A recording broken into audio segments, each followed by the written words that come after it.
Have you ever wondered how to have a constructive conversation with someone who holds opposing views? It's a tricky terrain to navigate, but today we delve into strategies that can turn these challenging exchanges into opportunities for growth and understanding. The first strategy is active listening. This involves setting aside personal biases and truly hearing what the other person is saying. Rather than preparing your counterargument, focus on comprehending their viewpoint. This simple shift paves the way for more meaningful dialogues.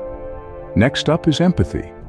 Make an effort to understand the other person's emotions and acknowledge their validity.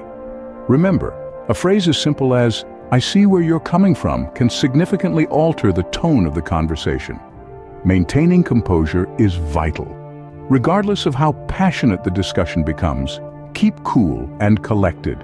The aim is a fruitful exchange of ideas, not a fiery debate. Next, avoid personal attacks. Concentrate on the topics at hand, steering clear of language that could be perceived as offensive. Keep the spotlight on the issues, not the individuals. Then, seek out common ground. Amidst diverging opinions, you can often find shared values or areas of agreement. These commonalities can serve as bridges, connecting opposing viewpoints. Another useful tool is asking questions. Encourage the other person to expand on their views and explain their reasoning. Not only does this show your interest, but it also leads to a richer conversation. When expressing your own viewpoints, use I statements. Phrases like, "I feel," or "I think," create an atmosphere conducive to open discussion rather than confrontation. It's essential to keep an open mind. Be willing to consider alternative perspectives. Remember, the goal isn't necessarily to convert, but to comprehend. At times you may reach a stalemate, and that's perfectly fine. Agreeing to disagree respectfully demonstrates the ability to coexist despite differences.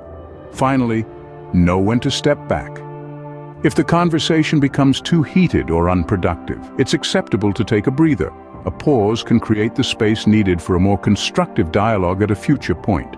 In summary, constructive conversations with opposing views hinge on active listening, empathy, composure, focusing on the issues, finding common ground, asking questions, using I statements, being open-minded, agreeing to disagree, and knowing when to disengage.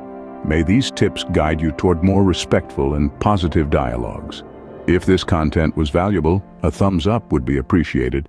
And don't forget to subscribe for more insightful content. Share your experiences and thoughts in the comments below. Until the next video, here's to better conversations.